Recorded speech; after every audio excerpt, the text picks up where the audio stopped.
se ve. Muy bien.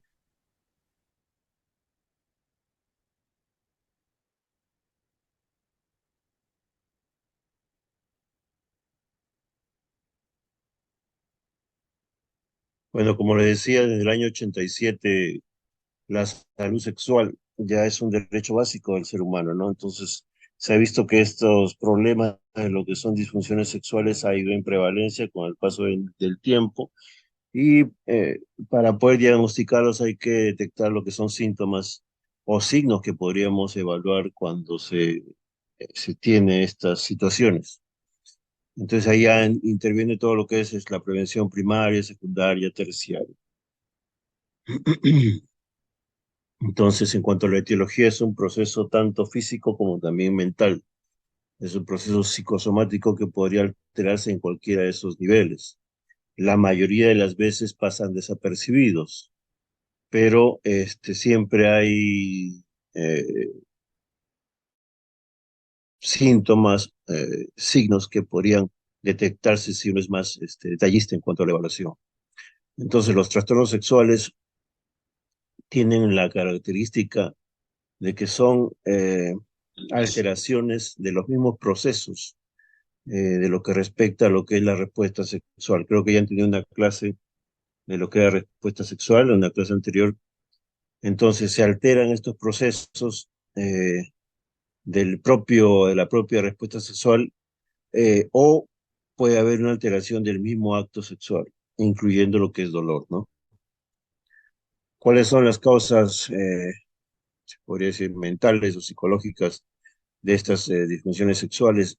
Eh, para poder ver esto, tenemos que evaluar también lo que son factores predisponentes.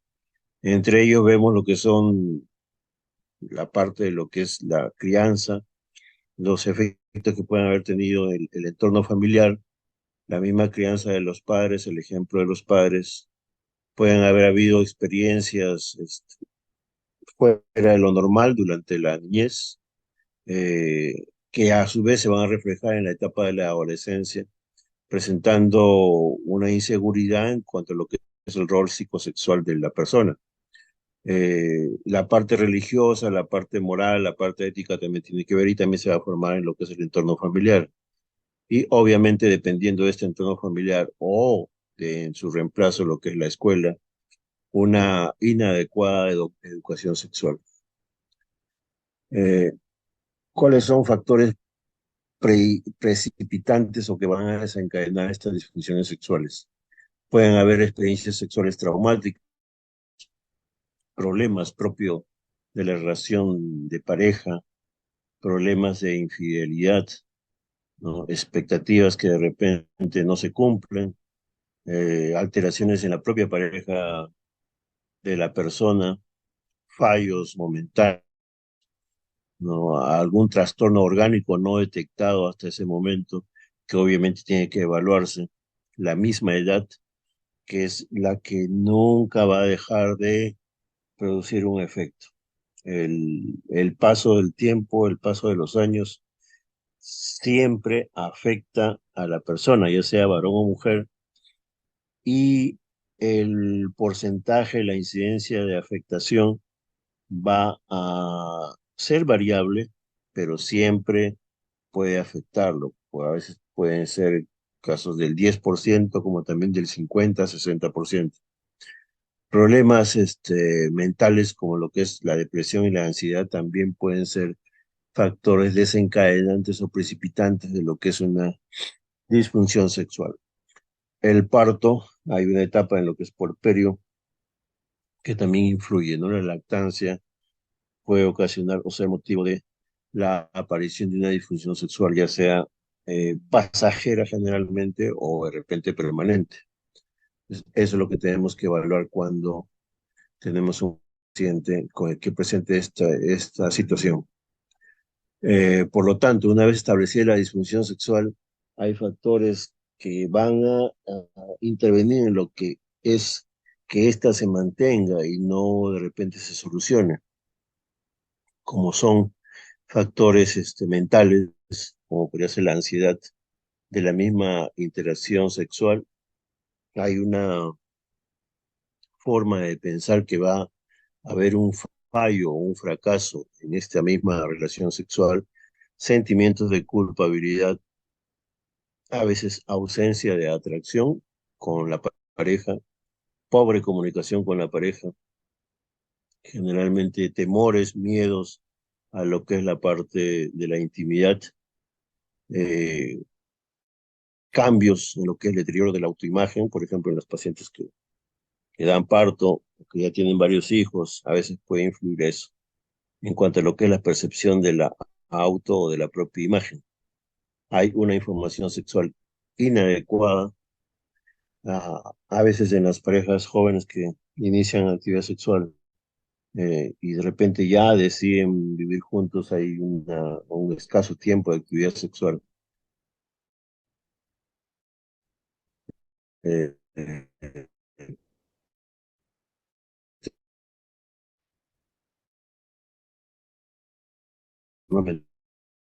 Como ansiedad, manía,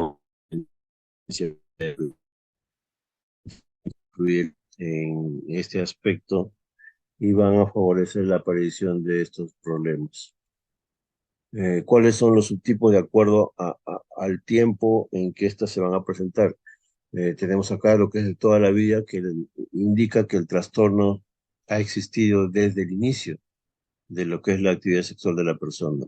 El adquirido es cuando esto aparece después de un tiempo en el cual la persona sí tenía su actividad sexual o sus interrelaciones íntimas sin ningún problema y después aparece. En general es cuando la disfunción sexual o el trastorno sexual se limita a ciertos momentos o de repente situaciones especiales, ¿no? Que se pueden identificar posteriormente. Y el situacional cuando se limita solamente a una causa en especial. Eh, y obviamente pueden haber factores combinados y también los factores asociados psicológicos. Por lo tanto, ¿qué es una disfunción sexual? La disfunción sexual vendría a ser una dificultad o una alteración de la etapa del acto sexual que evita que el individuo o en sí los dos, lo que son la pareja, tengan una actividad sexual normal y por lo tanto haya una alteración en el disfrute de esta actividad sexual. Eh, Va a haber factores físicos, factores emocionales. Como ya mencionamos, los factores emocionales tienen que ver con los problemas interpersonales, ya sea con la propia pareja o en caso de uno mismo, o problemas psicológicos del propio individuo. En lo que es factores físicos, ya lo dijimos, medicación, drogas, patologías, comorbilidades que pueda tener la persona, eh, que se detecten una vez presentado este problema. Raras veces son problemas congénitos que vienen desde más atrás.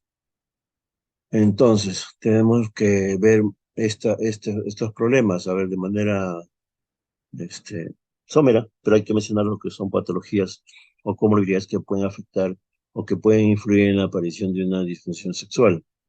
En primer lugar, los problemas cardiovasculares, ¿no? La edad, como ya le dije, siempre, tarde o temprano, va a influir tanto en el varón como en la mujer, afectando la respuesta sexual normal que podrían tener si lo comparas como cuando eran más jóvenes. Los problemas cardiovasculares van a manifestarse con cuadros de hipertensión arterial, colesterol alto, falta de ejercicio. En algunos estudios, la influencia del tabaco, en otros estudios no le dan tanta importancia, pero en sí lo que es problemas cardiovasculares va a tener que ver con la irrigación o con la alteración de los vasos a nivel de genitales.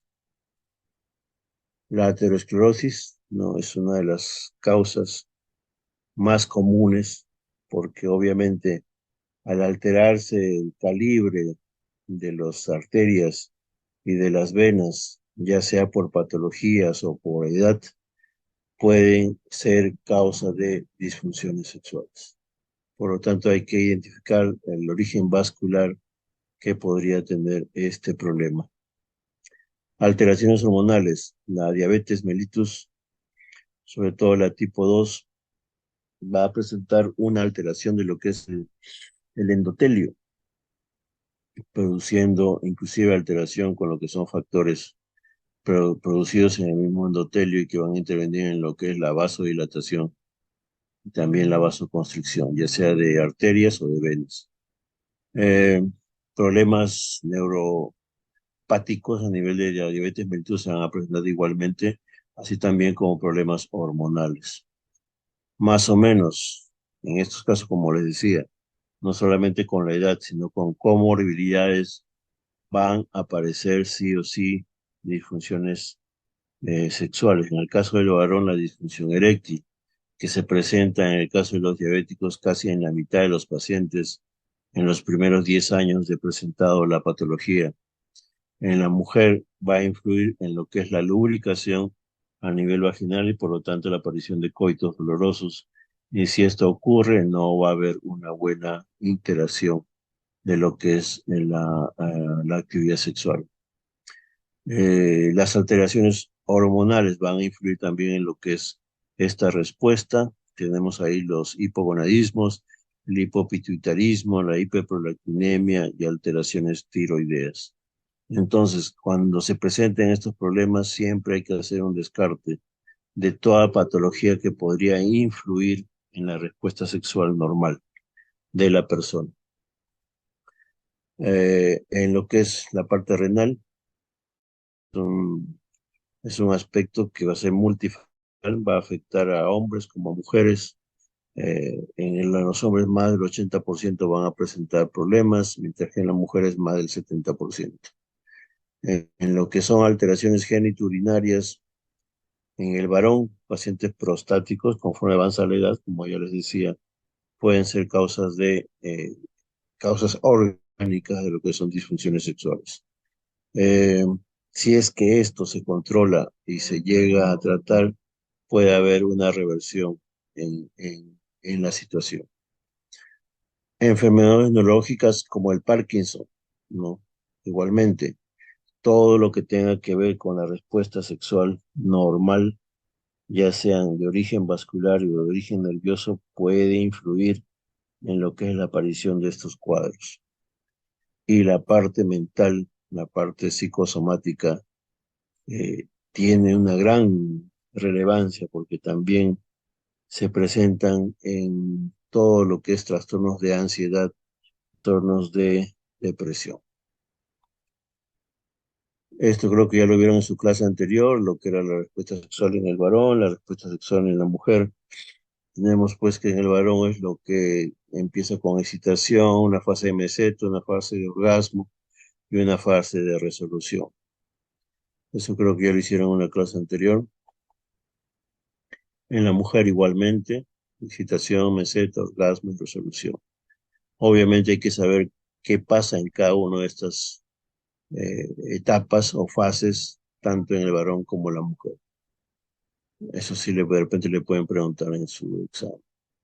Entonces, ¿cómo hacemos una clasificación de lo que es las disfunciones sexuales, ¿no? Entonces, justamente esas fases que se ven tanto en la respuesta sexual masculina como femenina, cada una de esas fases o etapas se pueden alterar y por lo tanto puede haber la aparición de una disfunción en determinada etapa o fase de la respuesta sexual, que debería ser normal en la persona.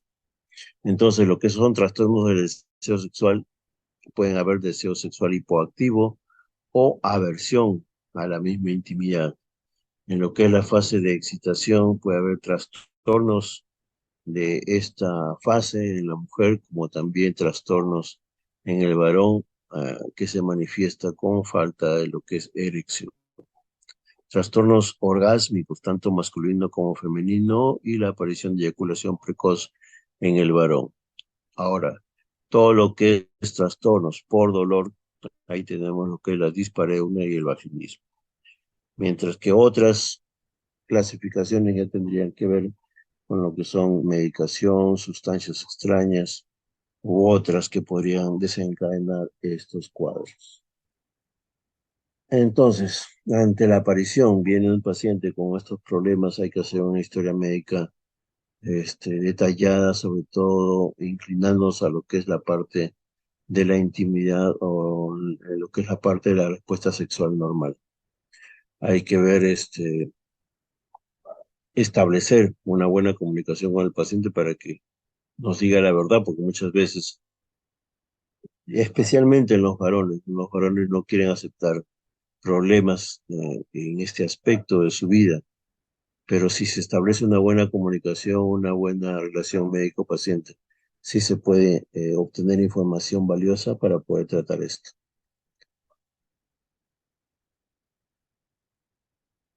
Muy bien, entonces la evaluación debe ser médica, la evaluación debe ser ver el aspecto social, ver las relaciones, ver el ámbito sexual y ver la parte psicológica.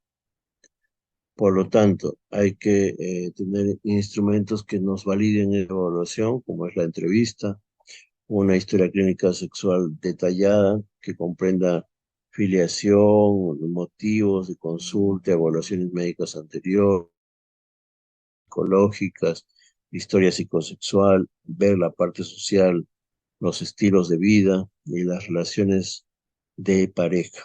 Esto se registra obviamente en una historia clínica.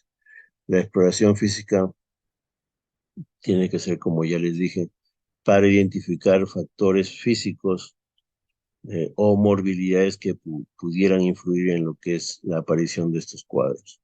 Se ve todo lo que son caracteres sexuales secundarios, problemas que podrían haber a nivel cardiovascular, genitourinario, nervioso, en la parte mental igualmente. Entonces acá tenemos todo lo que podría influir tanto en la respuesta eh, sexual, ya sea en lo que es el deseo, lo que es una falta de lo que es, por ejemplo, en el varón, erección, eh, de medicaciones, sobre todo las que se usan a nivel eh, psiquiátrico y también los que se usan a nivel cardiovascular. O sea que tenemos todo lo que son antidepresivos, ¿no? Con lo que se usa más, la fluoxetina, ¿no? En el MIS hay fluoxetina, hay sertralina, ¿no? Amitriptilina ya casi no se usa. En todo lo que son, este, en salud hay bastante lo que es venlafaxina, ¿no? Entonces, todos estos pueden influir en lo que es la respuesta sexual. Fármacos cardiovasculares, tenemos especialmente los que se usan contra lo que es los cuadros de hipertensión arterial. Y otros que ya se usan determinados para determinadas patologías y que también pueden influir en esta respuesta. Hay que hacer, por lo tanto, un apoyo diagnóstico con lo que son análisis de laboratorio, ver lo que es hemograma, ver la parte de lo que es un perfil lipídico, ver un perfil hepático, establecer que la glicemia sea normal, cómo está la creatinina, que nos mostrará la parte de lo que es la función renal y ver todo lo que son hormonas, ¿no? Ya sea en el varón o en la mujer, incluyendo lo que es perfil tiroideo en ambos. Hay que hacer pruebas diagnósticas específicas para cada disfunción sexual. En cuanto a lo que es el varón, la disfunción eréctil, tenemos que es una incapacidad para mantener una erección con la suficiente rigidez como para llevar a cabo relaciones sexuales satisfactorias. Eh, Puede ser que se presente, pero no se mantenga por un tiempo adecuado. Entonces también está dentro de de este concepto, de esta definición. La clasificación de la OMS es variable, ¿no? Y va a depender y va a influir en lo que es la calidad y va a repercutir en la calidad de vida del paciente. la disfunción eréctil va a ocasionarse o va a aparecer porque hay una alteración a nivel de estos vasos.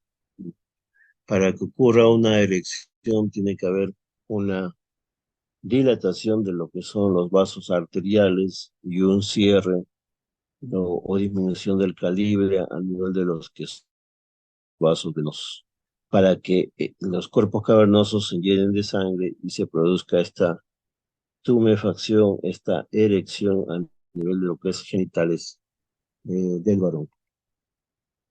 ¿Cuáles son los factores orgánicos que podrían causar esta disfunción? Lo que son comorbilidades como diabetes, alteraciones de los lípidos, ¿no?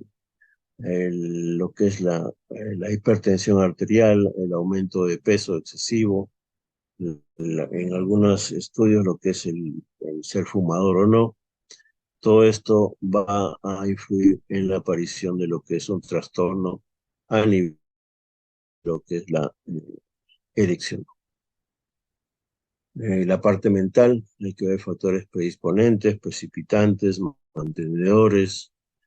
Hay que preguntar siempre el tiempo en que esto está presentándose, qué excepciones pueden haber o si es permanente. Eh, Esto puede variar, ¿no? A veces puede haber inclusive erecciones nocturnas. Eso ya sería a favor de un problema ya mental, no tanto una parte orgánica. Eh, Ver problemas de lo que son comorbilidades, qué medicación está tomando, qué factores emocionales pueden tener eh, eh, externos a lo que es problemas físicos, cómo es su relación de pareja, qué problemas puede tener la pareja o cómo puede influir esto en la aparición de este problema, ¿no? Y qué soluciones puede haber intentado o haber encontrado hasta ese momento. Entonces, en lo que es la parte de evaluación física, hay que ver la evaluación de lo que son patologías vasculares, patologías neurológicas, patologías endocrinas, a veces alteración en la forma, lo que son los genitales, pero esto ya tiene que ser evaluado por el especialista de cada una de estas subespecialidades, ¿no? Hay pruebas, como les dije, a nivel neurológico, a nivel lo que son vasos sanguíneos, y si esto saliera bien, ¿no? Ya sería una evaluación psicológica y ver la realización de posibles test para que esto se realice. Obviamente, en lo que es el primer nivel de atención, esto no se va a realizar y va a tener que ser derivado a un centro con mayor capacidad resolutiva para hacer estas evaluaciones. Hay cuestionarios psicológicos para ver más o menos qué grado de afectación podría tener en este caso o este tipo de disfunción sexual. ¿Qué tratamientos en lo que es respecto a disfunción eréctil hay? Tenemos todos los que favorecen la vasodilatación a nivel de las arterias penianas, ¿no? Tenemos ahí todo lo que comprende a los medicamentos que aparecieron, creo, en los años 90, 90 y tantos, como son el sildenafilo, el tadalafilo y el vardenafilo. No, cada uno de ellos tiene sus contraindicaciones, algunos menores que otros. El primero que apareció fue el sildenafilo y en base a esto se evalúan todos los demás. No, el cambio que podría haber entre uno y otro es el tiempo de acción y los síntomas o signos que podrían dar con la ingestión de esta medicación. ¿Qué contraindicaciones hay que tener en cuenta? Pacientes que usan pacientes cardíacos que usan nitratos, ¿no? Eso estaría contraindicado para el uso de estos medicamentos que se usan como tratamiento de la disfunción eréctil. Todo lo que es hipotensión arterial, justamente porque producen vasodilatación, problemas hepáticos, porque es donde se va a metabolizar estas medicinas, y lo que son pacientes con ACV o DCV reciente no se pueden usar, y problemas oftalmológicos, porque tienen efecto a nivel de retina. Inclusive uno de los efectos que tiene el sildenafilo es a veces en algunas personas, no en todas, es la visión azul. A veces eh, toman muy seguido esto, tienen este síntoma que lo refieren después de sus, ¿no? Y en aquellos en los cuales la alteración se ha presentado desde siempre, ¿no? Otro tratamiento es la inyección intracavernosa, igualmente de sustancias vasodilatadoras que van a producir igualmente la erección. La bomba de vacío tiene el mismo principio, aumentar la sangre que viene por las arterias y ocluir lo que es la parte del flujo venoso. Y también hay prótesis de pene, ¿no? Cuando ya de repente los otros tratamientos no son efectivos. Entonces, todas estas armas terapéuticas que uno podría tener, siempre tiene que ir acompañado de una terapia sexual, porque la parte emocional, así tengas un componente orgánico, va a influir bastante en lo que es la evolución y de repente en la mejora o en la permanencia de este problema. Lo que respecta en el varón de lo que es eyaculación precoz, es definido, ¿no?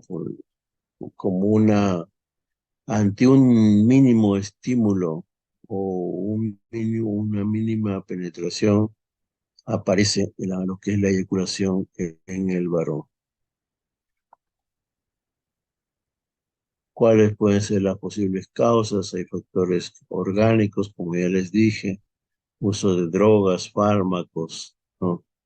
Eh, el grado, se podría decir, de estimulación que pueda sentir la persona, la capacidad de controlar el reflejo mismo de esta estimulación, es un umbral muy disminuido de lo que es eh, el, el lograr, ¿no? Lo que es el acto eyaculatorio, ansiedad, frustración, experiencias previas en el varón, ¿no? De repente siempre ha sido así y se ha acostumbrado a ser así. Y obviamente problemas de pareja. Igualmente, como en todos los trastornos que pueden haber, hay que hacer una historia clínica detallada, ver el tiempo, ver situaciones, cuándo ocurre, con qué personas en especial o con todas en general, cuál es su frecuencia en que esto ocurre o con quienes no ocurre. Son muchos aspectos que hay que evaluar. ¿Qué tratamiento se da en este caso?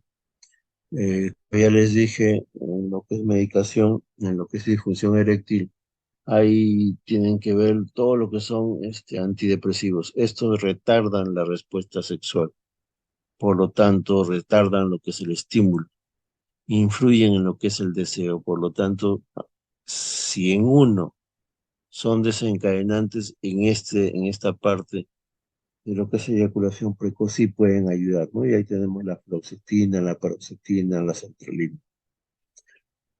Ve lo que es terapia sexual, estrategias ya sea de la propia persona o estrategias de pareja. No, la mujer hay que hacer, tiene que controlar lo que es su piso pélvico, ¿no? Eh, ¿Por qué? Porque en algunos varones el estímulo mismo de lo que es los músculos, de lo que es la entrada del canal vaginal, puede desencadenar que presenten eyaculación precoz. Pero esto no tanto porque la mujer esté mal, sino porque simplemente el umbral, las costumbres o la respuesta al estímulo que tiene el varón desencadena esto, ¿no? Pero la mujer puede controlar esos músculos. Para eso son, por ejemplo, los ejercicios de Kegel. Eh, Algunas veces los preservativos retardantes pueden influir porque son como algo de anestésico local y eso sí puede influir en la respuesta o en el estímulo de lo que es el órgano sexual masculino. Lo que es trastornos del orgasmo, se considera que es la ausencia o retraso persistente o recurrente del orgasmo tras una fase de excitación sexual normal. Eh, a veces puede provocar, por lo tanto, malestar o dificultad en relación personal.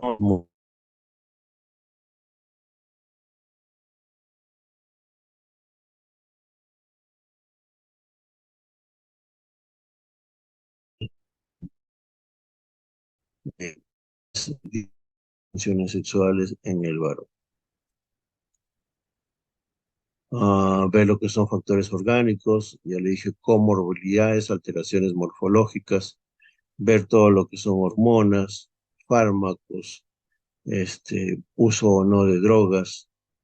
A veces se realiza un estudio ecográfico y radiológico de vías seminales y la evaluación psicológica siempre debe estar presente.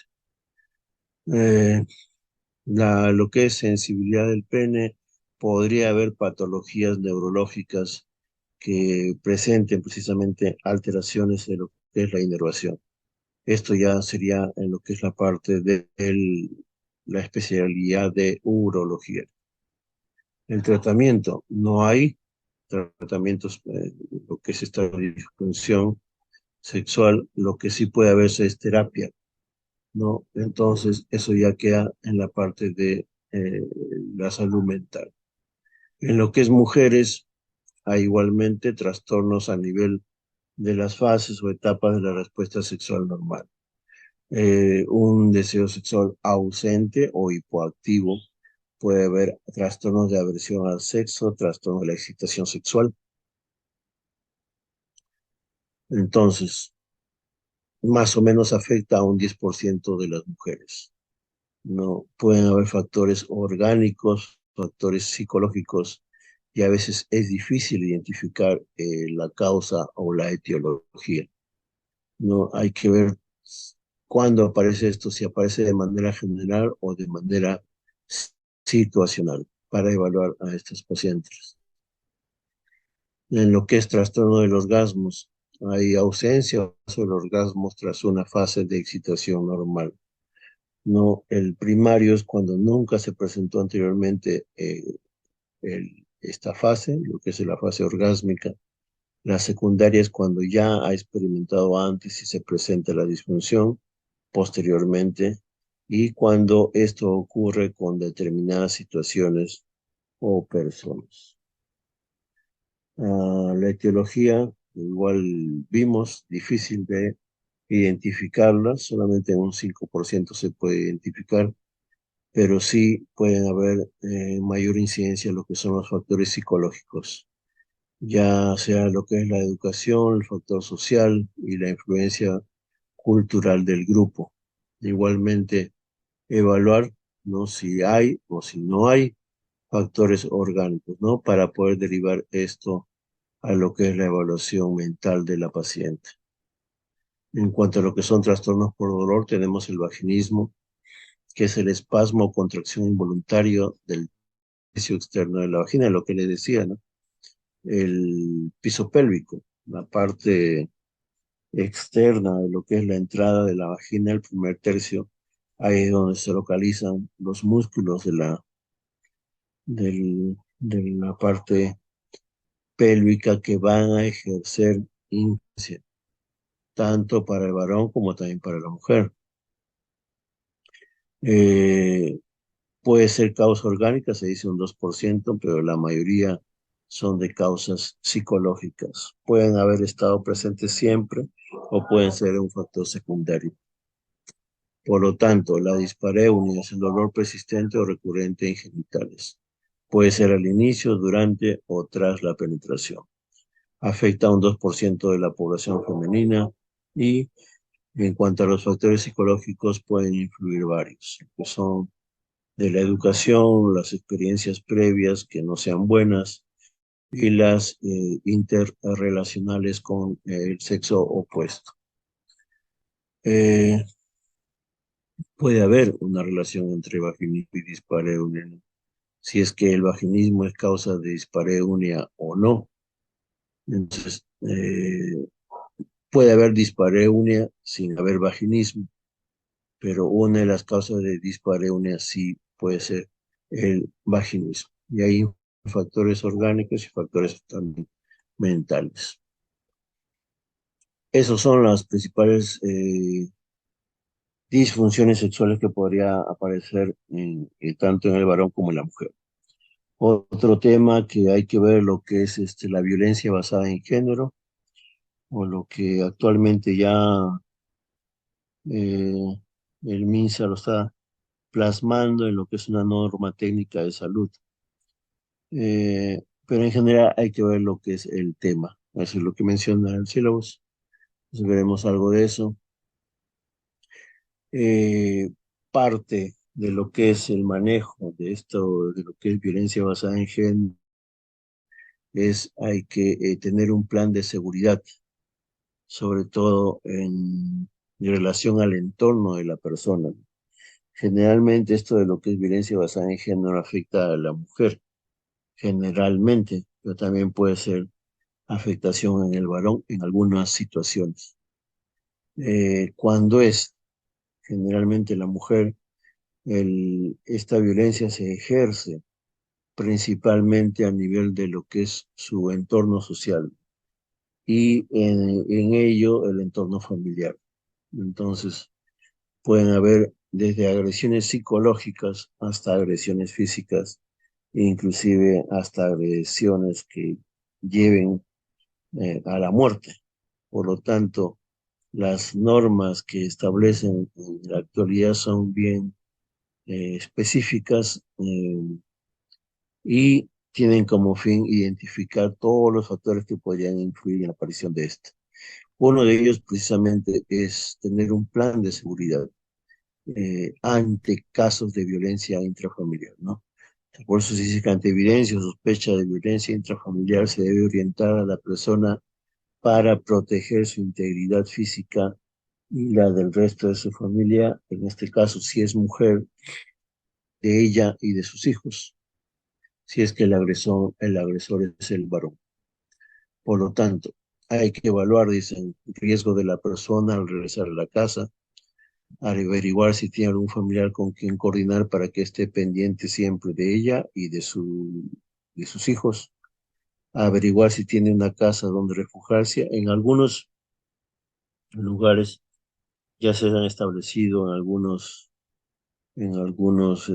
pueblos o circuncisión, eh, como casas de ayuda, casas de refugio que podía tener la comunidad. Y eso hay que identificar si es que donde uno está existe o no existe. Eh, Orientar e informar que existe estas casas de refugio o no, y por lo tanto la paciente tiene que saber cómo llegar a estas casas de refugio. Recomendar que registre la casa para ver si hay armas o de repente algún objeto que podría ser objeto de agresión contra su integridad física. Entonces siempre la paciente o la posible víctima, porque cuando uno identifica a una posible víctima, inclusive a veces la víctima, la persona, en este caso la mujer, se niega a veces a aceptar esa situación y a veces niega el problema que tiene de fondo, ¿no? Pero hay que instruirle que si pasara algo, tiene que seguir todos estos pasos. Uno de ellos es tener una bolsa de sobrevivencia con ropa, tanto de ella y de sus hijos, artículos de aseo personal, juegos de llaves, medicinas, a veces lo que es la parte lúdica de sus hijos, los juguetes, para que con todos esos pueda ir a una casa de refugio.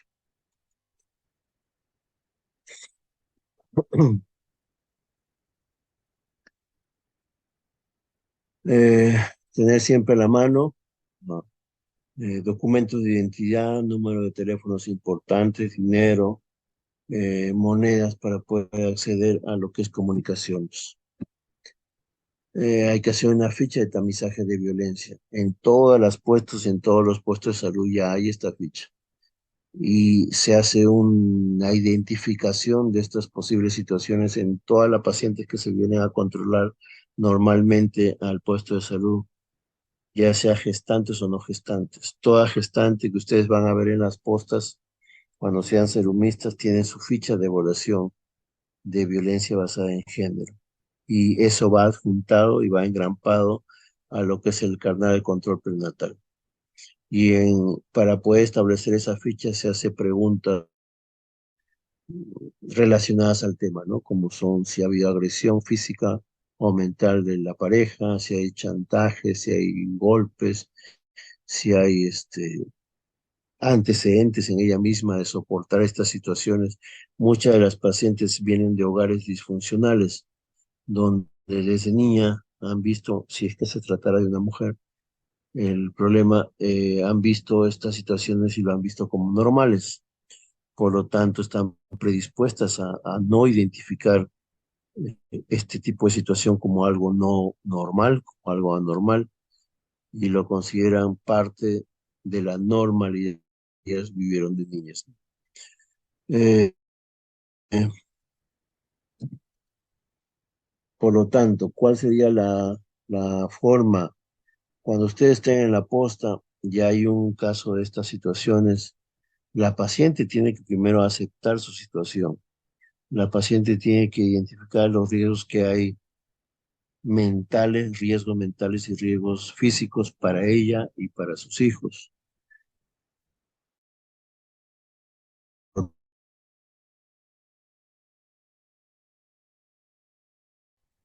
Vea la parte de lo que es la parte médica, sino también la parte en la cual tiene que hacer estas denuncias a las instancias respectivas, como son el Ministerio Público, un atestado policial. El Ministerio Público puede actuar de oficio sin que haya una denuncia inclusive previa, ¿no? Esto ya se deriva a lo que es el Poder Judicial, los jueces de familia o los jueces penales resolverán el problema.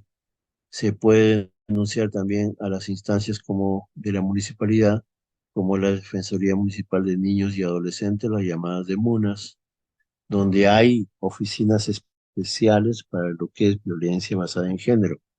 Si ustedes están en una posta en el Perú, de repente ahí no va a haber un juzgado, de repente no va a haber una comisaría, pero siempre va a haber una municipalidad y por lo tanto ahí podría ser una primera instancia donde recurrir. ONGs hay en todo el Perú, no necesariamente en todas las ciudades, pero puede haber donde ustedes estén. Y obviamente todo lo que son gobernaciones, autoridades comunales, autoridades religiosas también puede ser una instancia donde hacer esta denuncia para que se derive a algo más superior y se pueda dar solución a esto. Eh, Todo esto se hace con la finalidad de que no termine en algo pues trágico, ¿no? Eh, Hay muchas interrupciones de vida, ¿no? De estas mujeres que sufren estas situaciones y mueren precisamente por no haber denunciado y mueren porque precisamente nosotros como personal de salud no identificamos estas cosas, ¿no? Y no de repente actuamos como debiéramos de actuar y nos comprometemos a veces en estos aspectos y solo nos dedicamos a la parte de lo que es la parte médica. Muy bien, entonces, como le dije la vez pasada, hay una norma técnica del MINSA. De repente ahora se los paso. Norma técnica de violencia basada en género, que se ha hecho en el año 2020 o 21, pero donde te describe todo lo que tú tienes que hacer desde los factores legales, las partes psicológicas, las partes de lo que es evaluación física, todo lo que es profilaxis, todo está en esa norma. Este, Decir simplemente que todo lo que es Uno va a ver cuando viene una paciente de ese tipo es, en primer lugar, evaluar físicamente qué puede haber tenido, qué tipo de agresión, ya sea física o sexual, eh, evaluar los posibles escenarios donde puede haber habido un contagio de algo, como son las ITS, realizar una conducta de prevención de un posible embarazo con la administración de las hormonas de emergencia, hacer profilaxis de lo que es tanto VIH como también hepatitis B, eh, pero eso todo está detallado precisamente en lo que es la norma técnica. A ver si lo paso ahí también al correo de la delegada para que se los pase a ustedes. Es algo de 20 hojas, 24 hojas es más o menos. Bien, entonces este era el tema que tenemos que ver hoy día. No sé si habrá alguna pregunta de esto. Es un tema en general que debe ser conocido por ustedes y que tarde o temprano van a ver, aunque sea una vez. No sé si habrá alguna pregunta, delegada.